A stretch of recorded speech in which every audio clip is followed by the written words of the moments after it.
29 de julio del 2013 iniciamos la semana número 31 del año. Muy buenos días, bienvenidos a su programa Contacto Directo y saludos a quienes nos ven a esta hora por la señal de Ecuavisa Internacional, quienes nos escuchan por Radio Centro en el dial 97.7 FM en Guayaquil, y además recuerde que puede seguirnos en directo en tiempo real a través de nuestra página web www.ecuavisa.com. Alfredo, buenos días, ¿cómo estás? ¿Cómo te va? Muy bien, Estefi, buenos días con todos. Hoy son nuestros invitados Juan Carlos Casinelli, Juan Carlos Castelblanco y María Cristina Cronfle.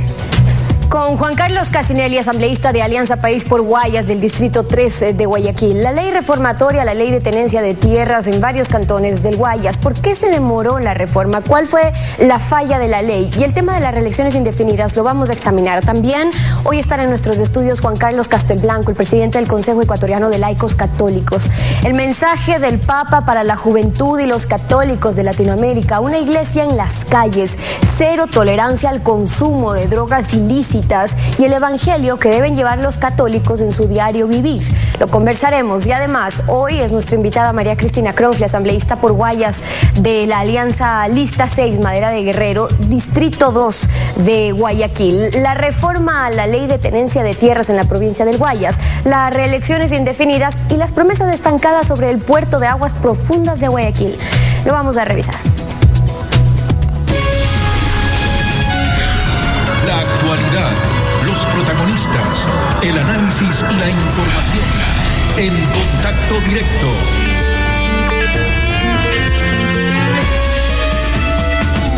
Bueno, este domingo se realizó la misa de clausura del encuentro por la Jornada Mundial de la Juventud en Brasil. Más de 3 millones de personas de todo el mundo se reunieron en la playa de Copacabana para escuchar al Papa. La homilía tuvo la presencia de la presidenta anfitriona Dilma Rousseff, Cristina Fernández, la presidenta de Argentina, y Evo Morales, presidente de Bolivia. El Papa Francisco le recordó a los jóvenes que ellos son los agentes del cambio. Fue el último acto masivo con el Papa, pero también el de más convocatoria. Según la prefectura de Río de Janeiro, a los 3 millones de peregrinos que habían pasado la noche en la playa de Copacabana en vigilia, se sumaron todavía 200.000 católicos más, que llegaron para participar de la misa de clausura. Como en días anteriores, Francisco recorrió la avenida Atlántica saludando a los peregrinos desde el Papamóvil. En el altar acompañaron al Papa 1.500 obispos, 50 de ellos cardenales, y otros 12.000 sacerdotes. Todos concelebraron junto al pontífice la Eucaristía. También estuvieron presentes autoridades locales, encabezadas por la presidenta de Brasil, Dilma Rousseff, además de los mandatarios de Bolivia, Evo Morales, y de Argentina, Cristina Fernández. La ceremonia religiosa duró casi 2 horas y las lecturas se hicieron en varios idiomas. Do not say, I am too young. El Papa dedicó su homilía a motivar a los jóvenes, diciéndoles que de ellos dependía el futuro de la Iglesia y el mundo. Queridos jóvenes, sientan la compañía de toda la Iglesia y también la comunión de los santos en esta misión. Cuando juntos hacemos frente a los desafíos, entonces somos fuertes, descubrimos recursos que pensábamos que no teníamos. Jesús no ha llamado a los apóstoles para que vivan aislados, los ha llamado a formar un grupo, una comunidad. Entre las peticiones oraron por el reciente accidente ferroviario de España. Por todas las víctimas del accidente de tren en Santiago de Compostela, para que el Señor conceda el eterno descanso a todos los que han perdido la vida. En el momento de la paz, hasta de edificios cercanos se sumaron, mostrando sábanas blancas. Es Cordero de Deus que tira o pecado do mundo. Cientos de sacerdotes llevaron la comunión a los peregrinos, repartiéndose a lo largo de la playa. Luego de terminar la misa, el Papa dio su último mensaje, en el que también anunció dónde y cuándo será la próxima Jornada Mundial de la Juventud. En el año 2016, en Cracovia.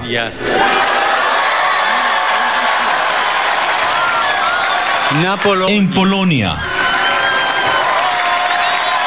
Comienzan enseguida los preparativos para la próxima Jornada Mundial de la Juventud, que se realizará, como ya lo anunció el Papa Francisco, en la tierra del que dentro de pocos meses será el santo Juan Pablo II. Con el rezo del Ángelus y la bendición final concluyó este encuentro católico, en el que el primer Papa americano visitó su continente. Y la noche anterior los jóvenes hicieron vigilia esperando el día de clausura. Ya también hubo una misa en donde el Papa Francisco habló con un lenguaje directo, claro, a los jóvenes. Escuchemos pasajes de la misa papal. Jesús nos ofrece algo más grande que la Copa del Mundo. Algo más grande que la Copa del Mundo.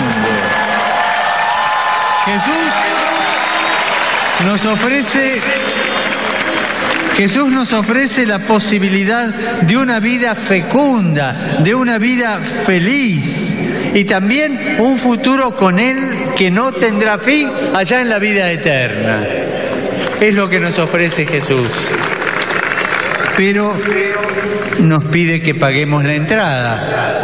Y la entrada es que nos entrenemos para estar en forma, para afrontar sin miedo todas las situaciones de la vida. No balconeen la vida, métanse en ella. Jesús no se quedó en el balcón, se metió. No balconeen la vida, métanse en ella como hizo Jesús. Cristianos en serio. No cristianos a medio tiempo, no cristianos almidonados, con la nariz así que parecen cristianos y en el fondo no hacen nada. No cristianos de fachada. Esos cristianos que son pura facha, sino cristianos auténticos. Y pasando a otros temas, un tiroteo en la Florida, en Estados Unidos, dejó como resultado 7 personas fallecidas, entre ellas un ecuatoriano. El autor de los disparos murió en un enfrentamiento con la policía que lo acorraló. El incidente se registró la tarde de este viernes en la ciudad de Haller. El autor del crimen fue identificado como Pedro Vargas, de 43 años, un residente que, según las primeras versiones, intentó incendiar su apartamento mientras quemaba dinero en efectivo que había retirado de su cuenta personal. Trajo algún líquido combustible, lo echó en su apartamento y le pegó candela. El apartamento empezó a echar humo.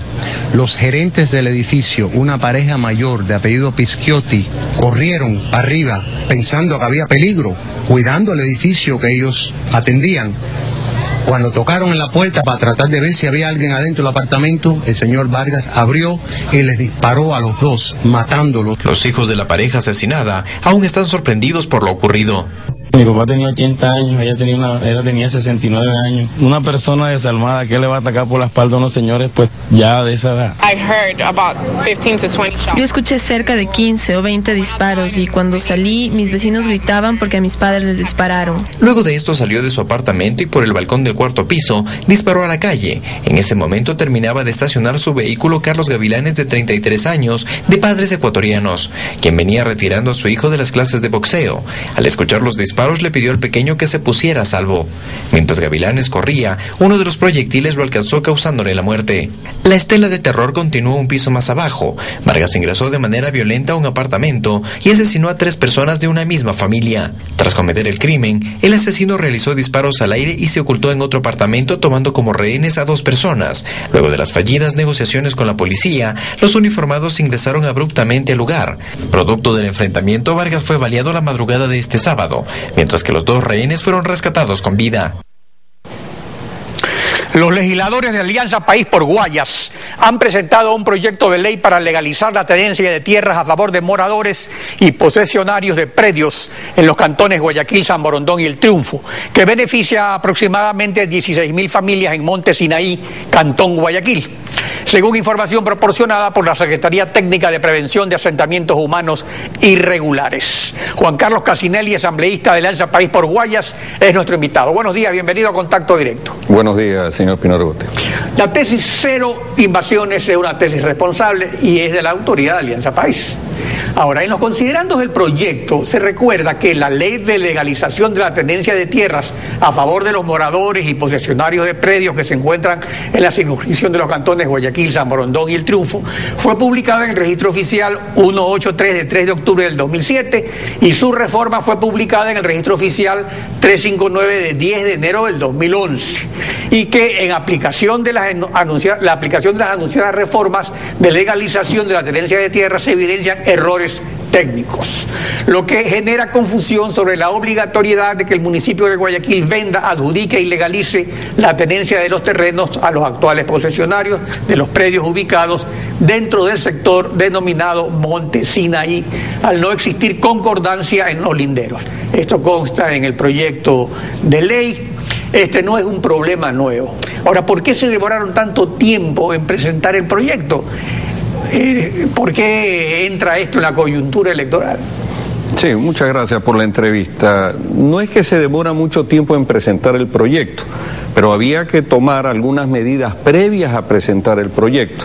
Una de esas es levantar ese catastro necesario para conocer en esa zona en había una deficiencia que intentamos subsanarla con esta reforma de ley, ver quiénes son realmente los que han estado habitando durante estos últimos años hasta diciembre del 2010. Eso en primer lugar. En segundo lugar, un tema que no tiene que ver con lo electoral, que es el tema de desalojar a los invasores, porque en el caso de la invasión, en el caso de la ocupación indebida de terrenos que no les pertenecen, el gobierno nacional lidera una campaña de cero invasión. Entonces no es un tema que pasa por cálculo electoral, sino por responsabilidad social. Ahora, el problema en el fondo parecería otro, porque la tesis de cero invasiones, lanzada por la ley del 2007, estamos hablando hace 6 años, no se ha cumplido. Es responsabilidad del gobierno cumplir y hacer cumplir las leyes que aprueba la Asamblea. Ahora se van a legalizar las nuevas invasiones producidas hasta el 2010. O sea, tanto es esto así que el proyecto de ley presentado la semana pasada por los asambleístas de Alianza País, en el artículo 1, numeral 6, lo establece claramente cuando dice: sustitúyase el inciso 4 del artículo 2 por el siguiente: la enajenación opera solo a favor de los posesionarios de predios destinados para viviendas de interés social únicamente en los casos que se demuestre la posesión ininterrumpida del predio hasta el 28 de diciembre del 2010. Entonces, llegado a este punto, ¿qué nos permite garantizar que en el 2018, por ejemplo, no se dicta otra ley que legalice hasta los que invadieron el 2015? O sea, adicionalmente, ¿qué medidas se están tomando para hacer efectiva la tesis de cero invasiones? Sí, primero una aclaración. Lo que este proyecto recoge es la corrección de un error de una ley que expidió el Congreso en el año 2007. Una ley que buscó la regularización de la tenencia de tierra en cientos de hectáreas en los cantones de San Borondón, de Guayaquil, del Triunfo, pero que en el caso de Guayaquil, en la parte pertinente de Monte Sinaí, dejó indefinido a un sector por un mal análisis técnico que no permite delimitar dónde están esas zonas. Lo que está haciendo esta reforma legal es poder regularizar eso que quedó pendiente. ¿Por qué? Porque ahí, como usted lo decía, ahí existen 16.000 familias, la población de varios cantones de la provincia del Guayas están ahí sin tener infraestructura ni obra física adecuada. Y es una responsabilidad regularizar aquello. Eso por un lado. Pero por el otro lado, insisto, el gobierno también ha dado muestras fehacientes de que la lucha contra el tema de las invasiones, este gobierno la lidera. No es otro, esa es la garantía. La garantía es que nosotros partimos de principios, no de cálculos electorales. No estamos analizando dónde se puede invadir para ver si hay o no hay votos. Hasta parecería algunos ratos que vamos en contra de la corriente de lo que ha sido tradicional. Es decir, antes se permitía la invasión para buscar réditos políticos. Nosotros combatimos la invasión, pero tenemos también una enorme responsabilidad con aquello que no quedó bien hecho por congresos anteriores y que va a permitir hoy que la obra pública, que la obra municipal, que las escuelas, que la obra de salud, que el alcantarillado, que el agua potable llegue a esos sectores que han sido marginados del desarrollo social. Ahora, respecto a la coyuntura electoral, el presidente Rafael Correa la semana pasada señaló lo siguiente, veamos.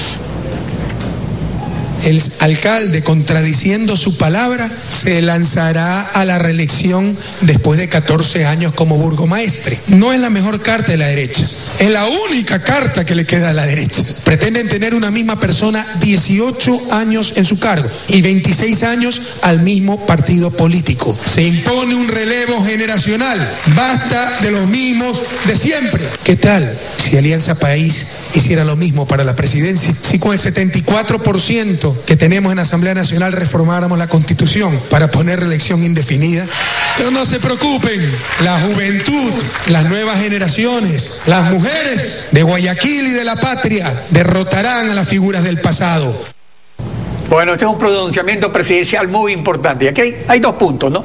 Las reelecciones indefinidas y el relevo generacional. Sobre el primer punto, reelecciones indefinidas, ¿cuál es su opinión al respecto? Las reelecciones indefinidas lo que causan un efecto negativo en el recambio generacional de la clase política.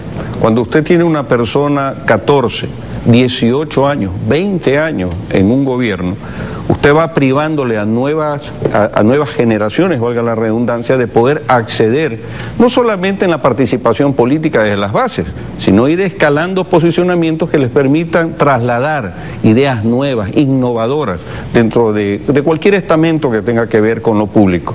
Eso se dice desde la Presidencia de la República, en este gobierno, esto lo pregonamos y lo practicamos permanentemente. Pero para que exista ese relevo generacional, hay que fomentar esas nuevas figuras, hay que hacerlas conocer. Y creo que uno de los éxitos de estos últimos 7 años de democracia ha sido la presencia permanente en distintos movimientos, no solamente de país, pero obviamente con el liderazgo de país, de una serie de hombres y mujeres jóvenes que hoy se van incorporando desde el sector ejecutivo, desde el legislativo, desde la posibilidad de acceder a estos cargos seccionales. Y qué bien que en Guayaquil estemos hablando desde Movimiento Alianza País de la posibilidad de presentar una candidatura de esas características particulares. Ahora, sobre este relevo generacional precisamente, en efecto, Alianza País tenemos no solamente en los asambleístas y las asambleístas, pues la presidenta de la Asamblea tiene 30 años, incluso en los ministros, pero esto sí ha sido normal en todos los movimientos políticos cuando captan el poder. Por ejemplo, así comenzó el velasquismo, incluso el propio socialcristianismo. Cuando comenzaron tenían 30 años. Pero el problema es ese, que no hay el relevo, y por eso se acabó el velasquismo, por eso se acabó realmente el Partido Social Cristiano, pues ahora le han cambiado el nombre aquí en Guayas, se llama Madera de Guerrero, y ahora justamente Alianza País entra en esa onda, porque viene el asunto que se cumplen los límites de solo 2 reelecciones. El presidente sostiene su palabra y su punto de vista de que se debe mantener la Constitución. Entonces, en ese sentido, esa es la filosofía de Alianza País y no cambia, o sea, mantener un proceso, digamos, de cambio dentro de lo que consideran que es lo que debe cambiarse en el país con este relevo generacional.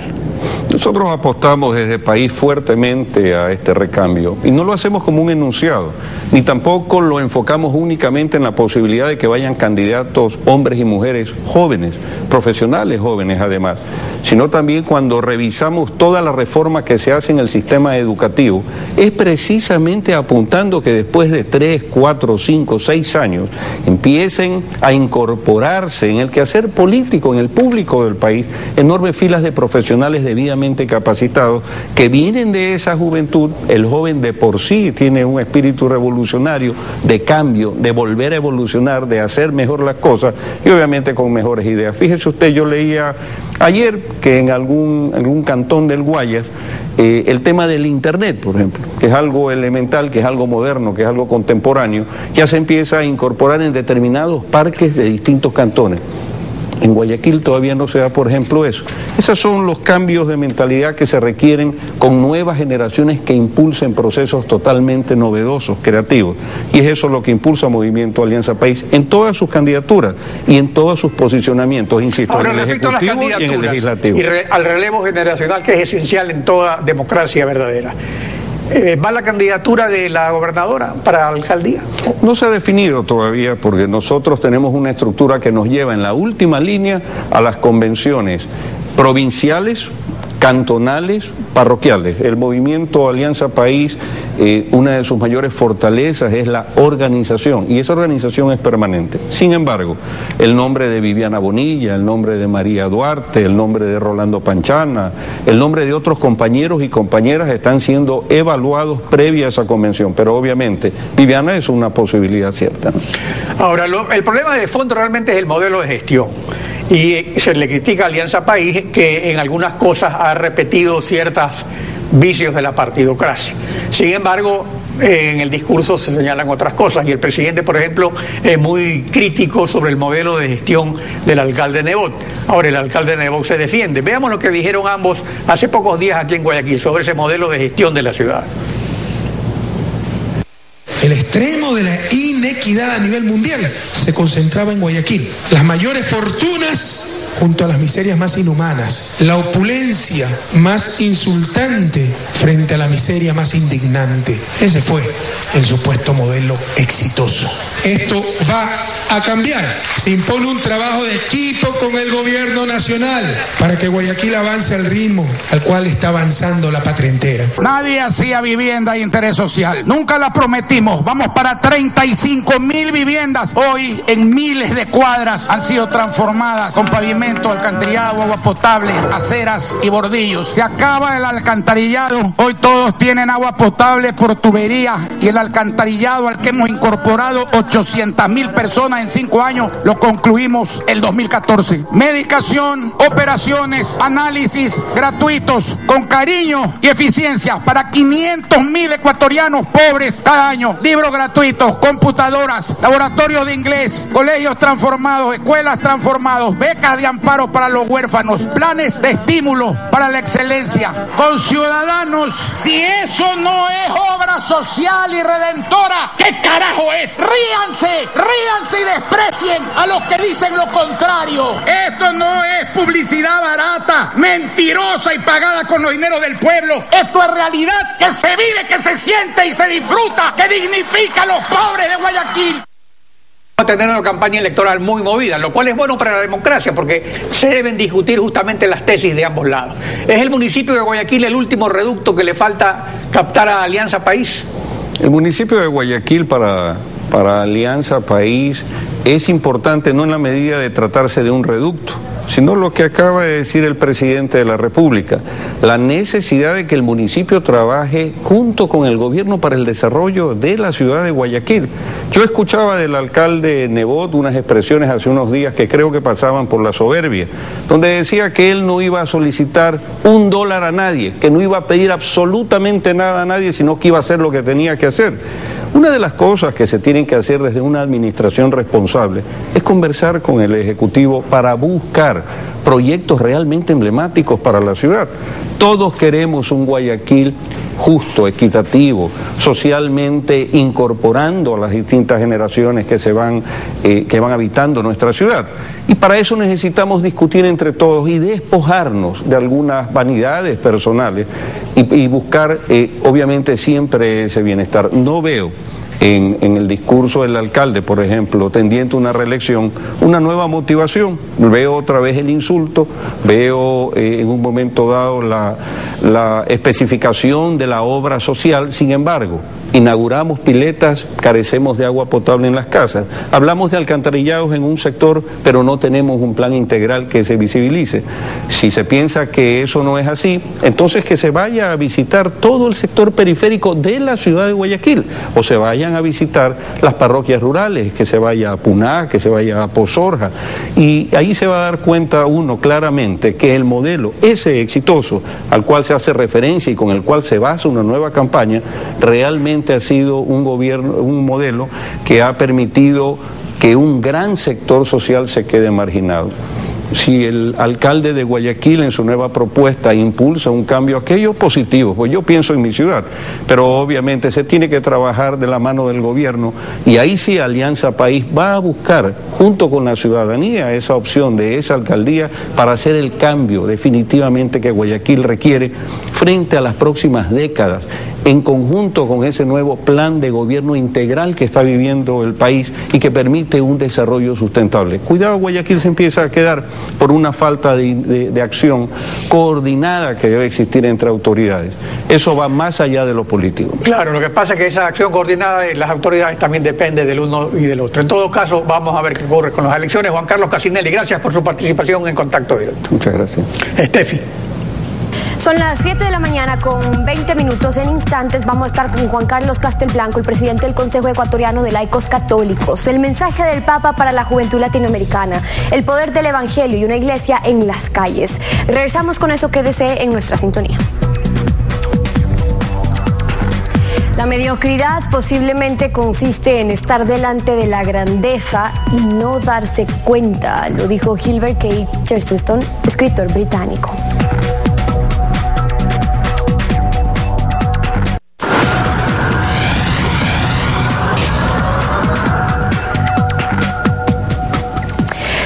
7:24 en Contacto Directo. El Papa Francisco ha culminado su visita al Brasil, el país con el mayor número de católicos en el mundo, con motivo de la Jornada Mundial de la Juventud, y lo ha hecho difundiendo importantes mensajes para todos los católicos. Juan Carlos Castelblanco, el presidente del Consejo Ecuatoriano de Laicos Católicos, es nuestro invitado. Bienvenido y muchas gracias por estar con nosotros. Muchas gracias por la invitación.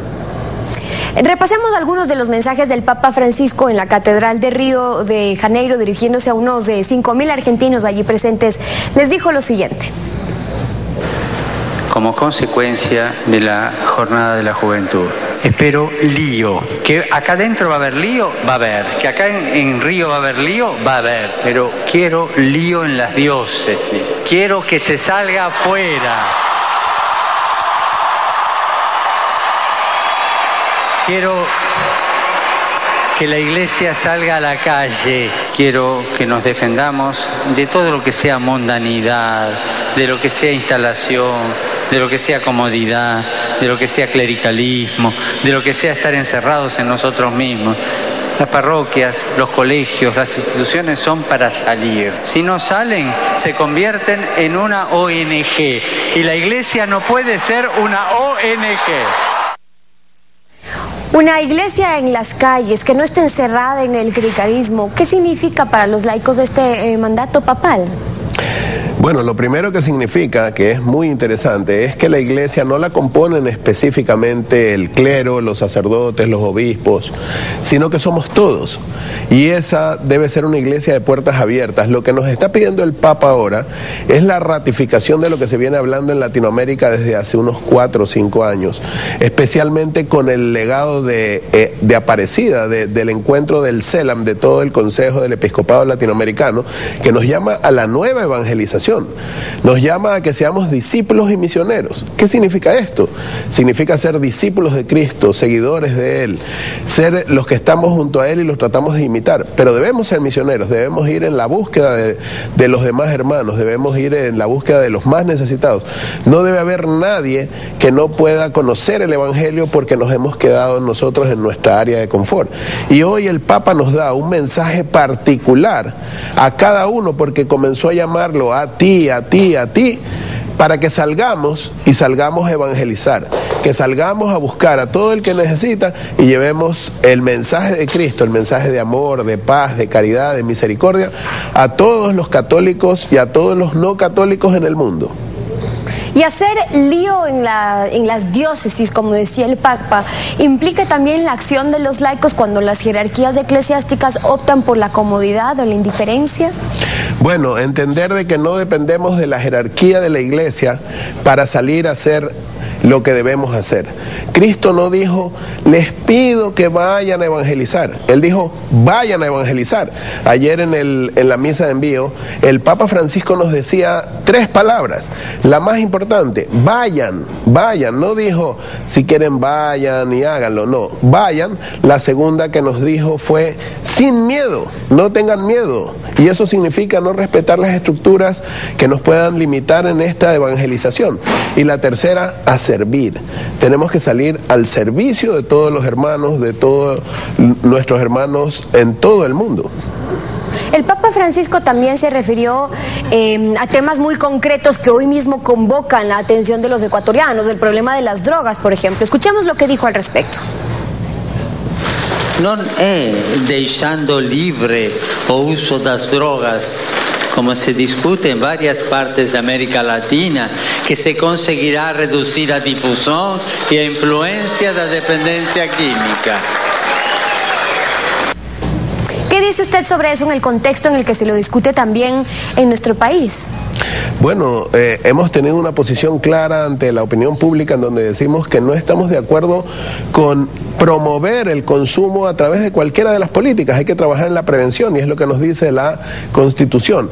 Y lo que dice el Papa es que hay que fortalecer la familia, la educación, la prevención, no la regulación del consumo.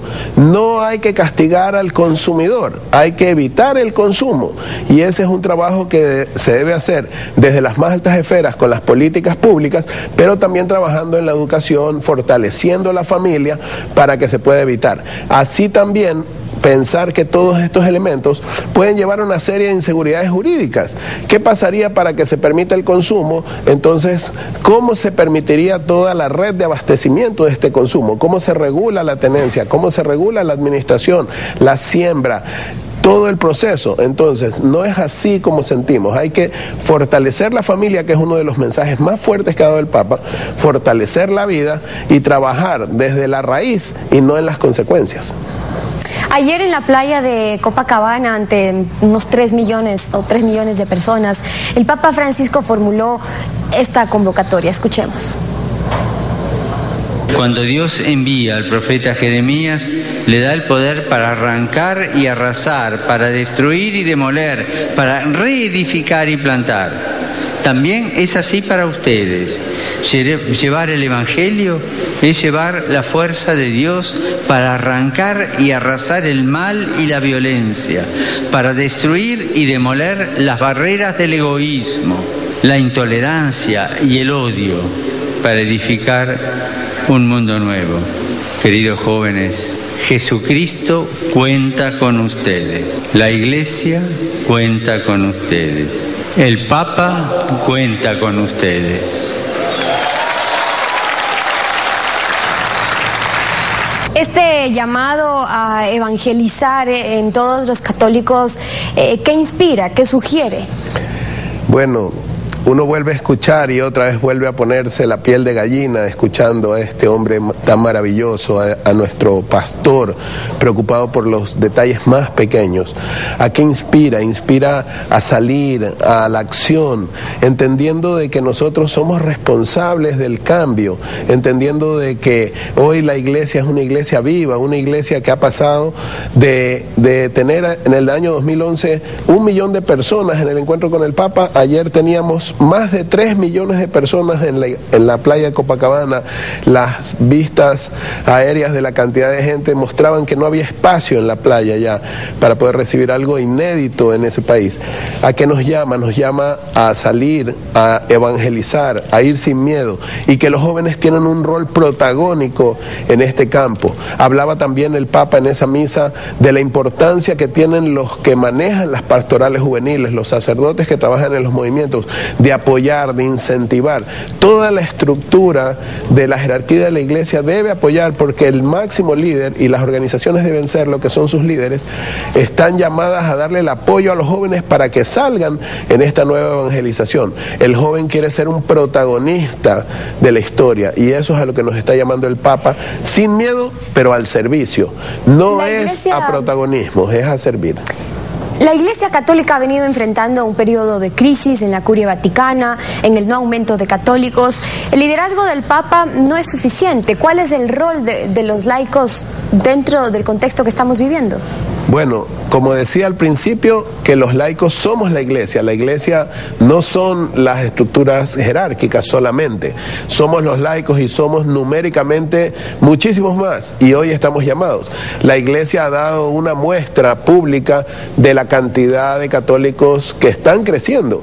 Hoy teníamos una playa de Copacabana con 3,5 millones de personas, 11,000 sacerdotes, 1,500 obispos, un centenar de cardenales. Pero el llamado está a seguir evangelizando, una nueva reevangelización. Pero lo decíamos bien, no es suficiente con el Papa, no es suficiente. Pero nosotros no somos seguidores del Papa, nosotros somos seguidores de Jesucristo, y con Él no solo que es suficiente, sino que nos sobra.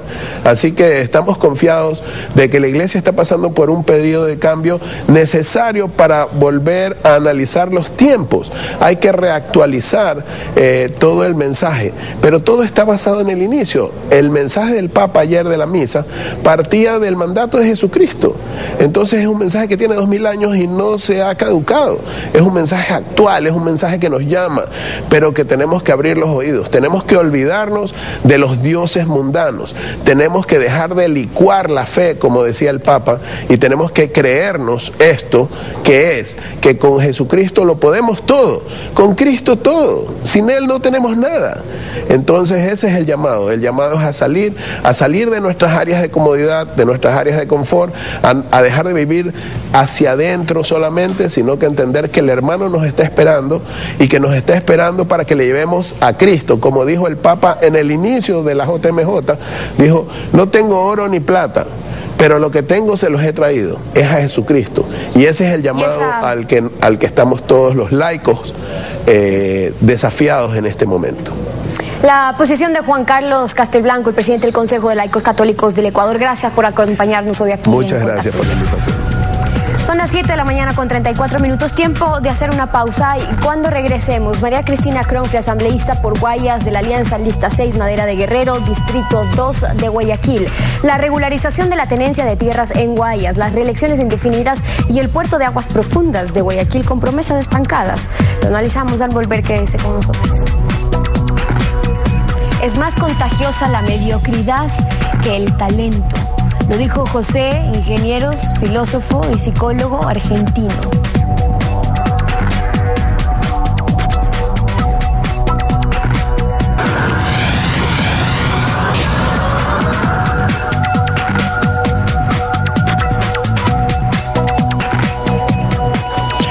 María Cristina Cronfle, asambleísta de Guayas por Madera de Guerrero, Partido Social Cristiano, Distrito 2 de Guayaquil. Buenos días, bienvenida a Contacto Directo. Muy buenos días, doctor. Muchas gracias por la oportunidad de compartir con los ecuatorianos.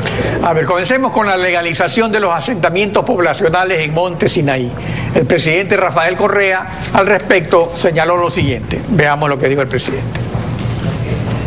Las aproximadamente 16.000 familias asentadas en el sector de Monte Sinaí, en aproximadamente 35 cooperativas de vivienda y 600 hectáreas de terreno, que vienen formando parte de la ciudad desde hace más de 10 años, pero para las oligarquías creen que ignorar el problema es resolverlo ante la indolencia de las autoridades de turno. De acuerdo a lo que dijimos, cumpliendo nuestra palabra, por fin tendrán la legalización de sus terrenos por parte del gobierno nacional, para lo cual ya se está tramitando en Asamblea Nacional la ley reformatoria a la ley 88 del año 2007, ley que preveía procesos de regularización en varios cantones del Guayas. Bueno, este no es un problema nuevo. ¿Por qué presenta Alianza País el proyecto y por qué no lo hicieron antes los legisladores de Madera de Guerrero, Partido Social Cristiano, si es un problema que concierne a todo Guayaquil?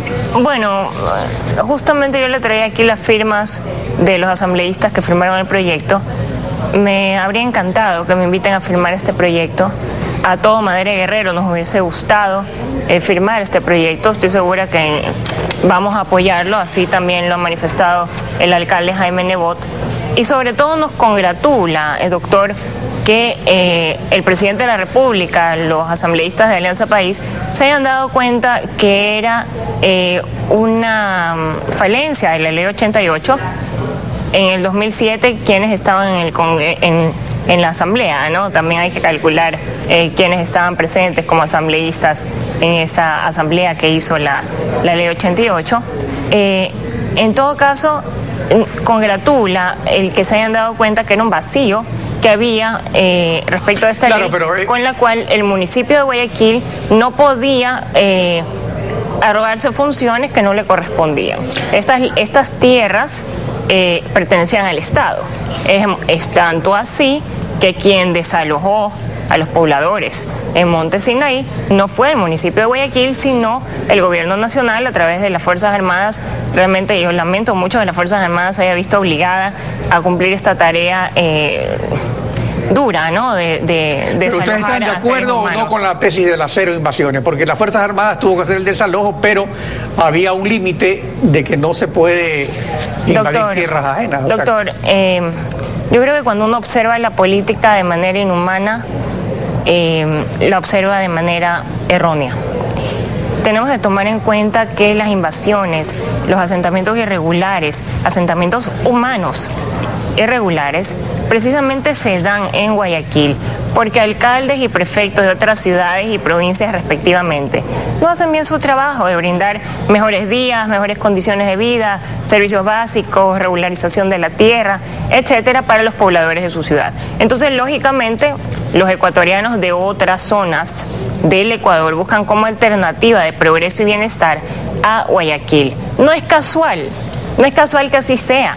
Lógicamente, los ecuatorianos escogen un modelo de desarrollo donde pueden trabajar mejor, llevar mejor condiciones de vida a sus familias, donde pueden tener acceso a libros gratuitos, laboratorios de computación, hospitales del día, donde pueden acceder por la sola condición de vivir en Guayaquil. No hace falta nacer en Guayaquil. Ser guayaquileño es ser de corazón y haber nacido también en Guayaquil. Por lo tanto, estos ecuatorianos escogen el modelo de Guayaquil, que es un modelo que además de eso, es un modelo que distingue, que aquí no sobra nadie, como lo dijo el 25 de julio nuestro alcalde Jaime Nebot, aquí no sobra nadie, Guayaquil es para todos y de todos. Ese Guayaquil es el que hemos construido, que seguiremos construyendo y que además de eso, Nebot, en la programación de la ciudad, creo yo, es mi criterio personal, ojalá que también lo piense así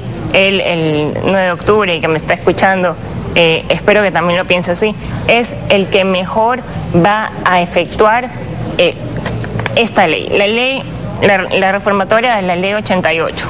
Bueno, pero la ley lo que establece es que se tiene que legalizar todo lo que las nuevas invasiones en definitiva. O sea, sobre eso se venían tirando la pelotita entre ambos. Ahora ya viene la ley, pero también la ley, hay una coyuntura electoral y eso es cierto, porque quiere decir que ya todos estos que llegaron hasta el 2010 ya están asegurados y pueden votar, porque con el problema de las invasiones es que muchas veces decían que vengan, que invadan y luego resultaba que se iban a votar a Manaví o a Los Ríos o a Cañar. Entonces también eso es lo cierto. Ahora, en esto lo que habría que ver es qué pasa en el futuro. Ahora se van a legalizar las tierras, después vamos a ver si es que realmente hay o no cero invasiones.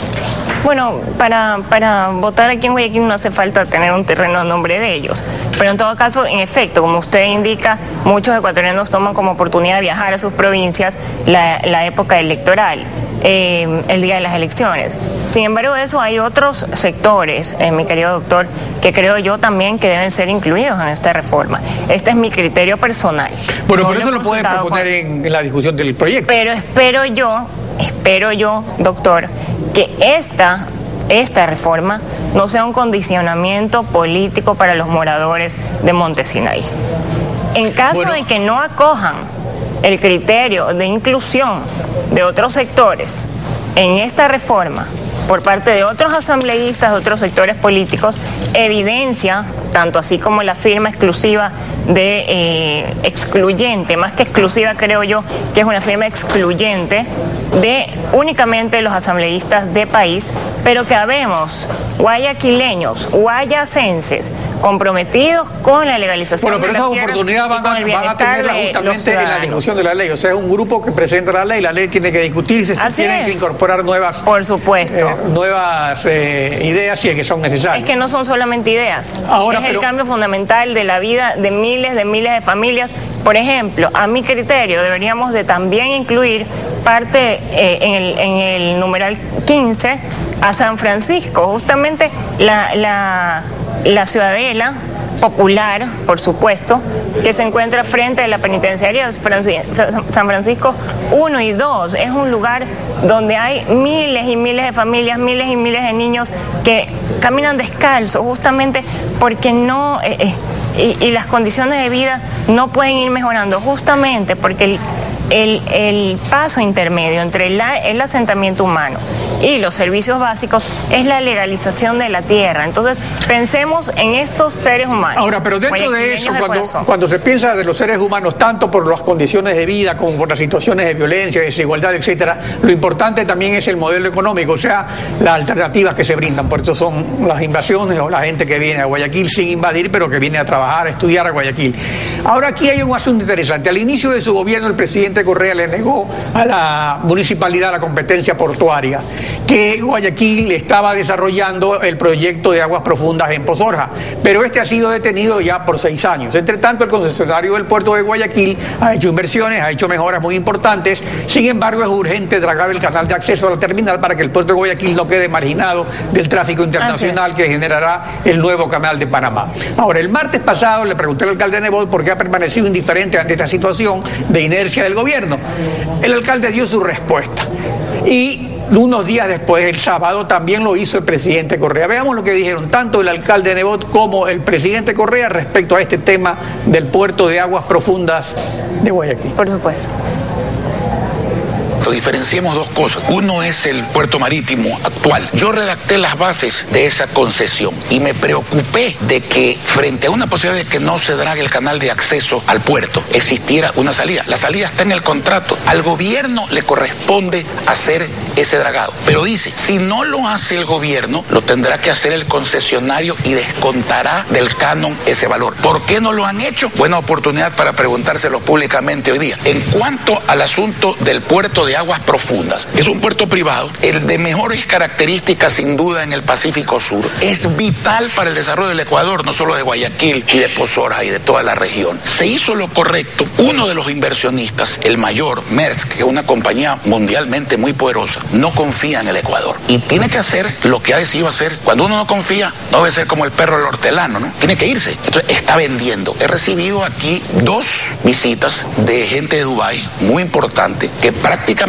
ha manifestado extraoficialmente su deseo de adquirir ese porcentaje de acciones, porque los españoles y el resto de los ecuatorianos están en esto. Pero le voy a dar una primicia. Si yo soy alcalde nuevamente y eso no lo arregla el sector privado, tendremos que ir a una expropiación, porque Guayaquil sin ese puerto no se queda. Y el que sabemos está ofreciendo esto a Guayaquil, cuando él bien conoce, o debería conocer, que esto es competencia del gobierno central. Los puertos marítimos no son de los municipios, son del gobierno central. Pero el que sabemos del modelo exitoso y está hablando de un nuevo puerto marítimo para Guayaquil, eso es inconstitucional. Nosotros no estamos hablando, ya lo estamos estudiando. El puerto marítimo tiene que salir del Golfo. Se están haciendo estudios desde Pozorja, que es la entrada al Golfo de Guayaquil, hasta cerca de Chanduy, límite con la provincia del Guayas, porque ahí hay aguas profundas, lo cual hará mucho más competitivo el puerto de Guayaquil, porque este momento para entrar al Golfo 8 horas, salir 8 horas, además que hay que esperar que suba, baje la marea. Pero mientras tanto, ¿qué es lo que sucede? Nuestros puertos tienen hasta 12 metros de calado. No tenemos puertos de gran calado. El que permite mejores posibilidades para mayor calado es el puerto de Manta. Así que vamos a hacer una intervención urgente en Manta con inversión del gobierno, inversión de cerca de $70 millones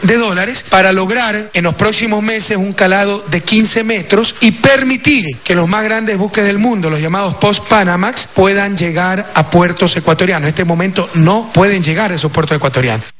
A ver, ¿cuál es su comentario al respecto? Este es un punto vital para el desarrollo de Guayaquil. Mira, justamente mi comentario va relacionado a, contrariamente a lo que decía con mucho cariño, yo le tengo mucho cariño a Juan Carlos Casinelli, pero es el gobierno central justamente el que no trabaja de la mano con Guayaquil. No es el alcalde Jaime Nebot el que le ha quitado la mano al gobierno central para trabajar por los guayaquileños, sino que fue muchas veces en el principio, en el medio y hasta ahora que el gobierno central no quiere cooperar. Y le pongo varios ejemplos. ¿Qué sucedió con la Corporación de Seguridad Ciudadana? Dijo exactamente lo mismo el presidente de la República. Quitó la Corporación de Seguridad Ciudadana de competencia de Guayaquil y mire lo que ha sucedido ahora último en temas relativos a la delincuencia y a la violencia contra los ciudadanos. Lo mismo sucedió, el mismo argumento dio para quitar la posibilidad de que el alcalde Jaime Nebot entregue libros a escuelas fiscales. Exactamente el mismo argumento, esgrimiendo el argumento de competencia exclusiva. Pero en el tema de la competencia exclusiva, no es el municipio de Guayaquil el que se afecta, no es Jaime Nebot el que se afecta. Los que se afectan somos los guayaquileños, somos los guayacenses y somos los ecuatorianos que amamos a Guayaquil, porque hay que entender que los guayaquileños amamos al Ecuador y que los ecuatorianos de todos los sectores que escogen a Guayaquil es porque aman el progreso que pueden conseguir en esta ciudad. Yo espero nuevamente, así como hizo, aprovechando esta oportunidad, el alcalde Jaime Nebot, también a un llamado al gobierno nacional a que se sume a estas obras que van a lograr progreso y bienestar para la ciudad de Guayaquil, para los guayacenses, y por qué no, un modelo de gestión que no es un modelo de Nebot, que equivocados están. Yo creo que es una forma tan egoísta de pensar que el modelo de Guayaquil es únicamente de Nebot. El modelo de Guayaquil es un modelo que escogen los ecuatorianos, lo han escogido por 13 años y sé que lo seguirán escogiendo porque es el modelo que les ha dado a muchos bienestar y progreso. Pero también podría decir lo mismo para el modelo nacional, ¿no? Entonces, ¿cómo es esto? Porque ellos vienen para acá, los guayaquileños no se van a otros lugares. Recuerde usted que alcaldes Madera Guerrero creo que tenemos 5 o 6. En cambio, alcaldes de Alianza País hay bastantes más. E igual sus ciudadanos escogen a Guayaquil. María Cristina Cronfle, gracias por su participación. A usted, muchas gracias, doctor. Tenga un buen día. Gracias. Son las 7 de la mañana con 51 minutos, tiempo de hacer una pausa. Cuando regresemos hay luto en el deporte ecuatoriano, murió Chucho Benítez, el Chucho Benítez, Cristian Benítez. En breve les ampliamos esta información, quédese con nosotros. ¿Qué tal? Muy buenos días. Iniciamos con la lamentable noticia del fallecimiento del goleador Chucho Benítez. El día de hoy ya se manifestó su suegro Clever Chalá, quien comentó que a las 3 de la mañana se enteró de que el Chucho estaba hospitalizado por un dolor de estómago y que por no haber sido atendido rápido sufrió lastimosamente de un paro cardiorrespiratorio, lo cual lo llevó a su muerte. Ya en estos momentos se han manifestado muchos jugadores como Jaime Lloví, también el mismo Antonio Valencia, quien no logra aceptar esta noticia. Nos deja un goleador, realmente levantarnos un lunes y empezar la semana con la muerte del Chucho Benítez es algo increíble. Entre otras noticias también ya se ha manifestado su club, el Haish, donde todos sabemos él estaba jugando en Qatar y bueno, manda la condolencia para todas sus familias y hace oficial la muerte de nuestro goleador. Lo que sí se pide es que por favor no se especule con la muerte del Chucho Benítez, pero bueno, ya hace pocos instantes habló su suegro Clever Chalá, quien comunicó qué es lo que él sabe, ¿no? Desde Qatar, que le comunicó la esposa de Chucho Benítez. Vamos a compartir con ustedes el perfil del goleador Cristian el Chucho Benítez.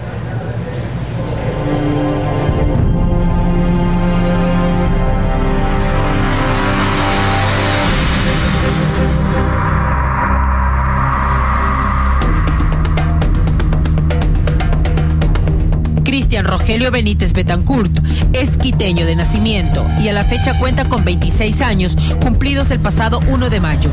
El sobrenombre con el que se lo conoce es el de Chucho.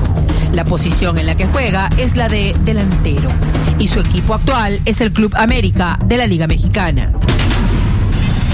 Al poco tiempo de haber ingresado al Nacional, se convirtió en una pieza clave, quedando como goleador del torneo y siendo la figura en la Copa Libertadores del 2006. No pasó mucho tiempo hasta que un club internacional se fijara en él. Y fue en julio del 2007 cuando el Santos Laguna, equipo de primera división mexicano, lo unió al club. Fue considerado uno de los mejores delanteros extranjeros de la Liga Mexicana, junto a Giancarlo Maldonado, Humberto Suazo, Salvador Cabañas y Héctor Mancilla. En el 2007, Benítez recibió un premio como el mejor futbolista ecuatoriano jugando fuera del Ecuador. Éxito conseguido también por el jugador Edison Méndez del PSV. Con sus 10 goles hizo una importante contribución al Santos para ganar el título de la Clausura 2008. Y su recompensa personal fue la selección como el mejor jugador de la temporada. Benítez es el cuarto ecuatoriano en ganar un campeonato mexicano, después de Ítalo Estupiñán, Alex Aguinaga y Agustín Delgado. Tenía pelota parada, viene el centro arriba, gol de Cristian Benítez al minuto 82. El 3 de junio del 2009, el Birmingham City había anunciado la firma de Benítez en un contrato de 3 años, pero el jugador quedó condicionado debido a una lesión en la rodilla. Anotó su primer gol el 9 de noviembre contra el Liverpool en un partido que terminó 2-2. Sin embargo, después de su temporada, produjo solo 4 goles y el club decidió no aceptar la opción de compra. El jugador regresó al Santos Laguna. El 21 de julio del 2010, Benítez firmó nuevamente un contrato de 3 años con este equipo y destacó esa temporada convirtiéndose en el goleador de la Apertura 2010 con 14 goles.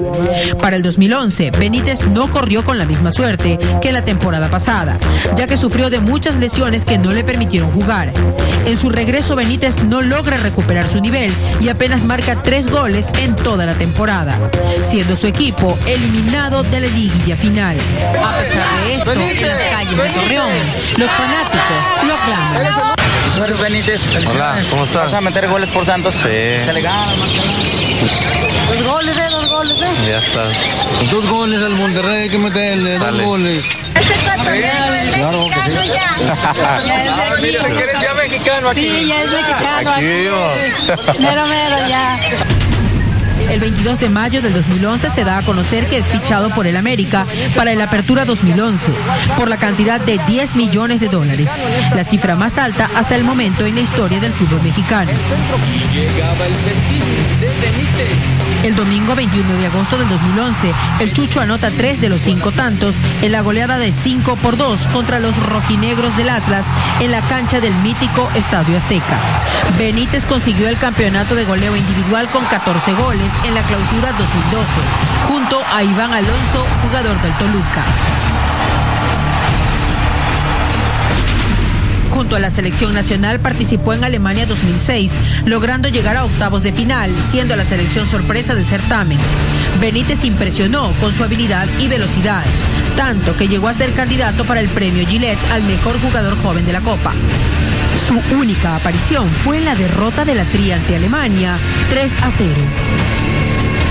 Su primer gol internacional lo convirtió frente a Perú en un partido amistoso disputado en Estados Unidos.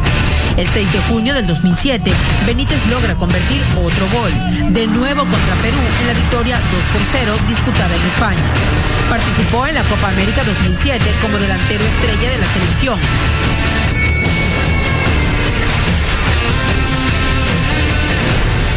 Para las eliminatorias a Sudáfrica 2010, Benítez fue criticado por desperdiciar varias ocasiones de gol, siendo esta una de las causas de que Ecuador no haya sido clasificado al Mundial. ¡Se la perdió increíble Benítez! ¡Otader! ¡Se lo pierde Cristian Benítez! ¡Otro centro, Cristian! Y cabeció afuera Carlos Ramón, cerquita Ecuador.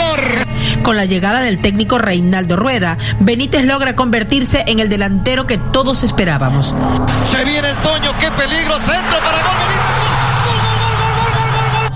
Ya que en todas las convocatorias a las que fue citado, logró convertir un gol por partido. Precisión increíble, el Chucho que celebra su gol número 20 y se lo dedica a sus mellizos. Siendo esta una de sus mejores etapas en la selección del Ecuador.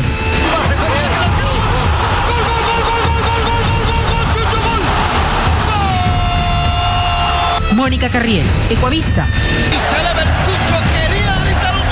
Bien, quedará en el recuerdo de todos los goles del Chucho Benítez. De último momento, sabemos que el Chucho Benítez ingresó al hospital, ya está confirmado por su suegro, por un dolor al estómago y que ya lamentablemente ahí falleció porque no pudo recuperarse. Así que más adelante obviamente en los otros noticieros tendremos más información sobre este lamentable fallecimiento de nuestro goleador, el Chucho Benítez. Nos unimos a todas las palabras de condolencia para su familia. Estefi, Alfredo, lamentable la noticia.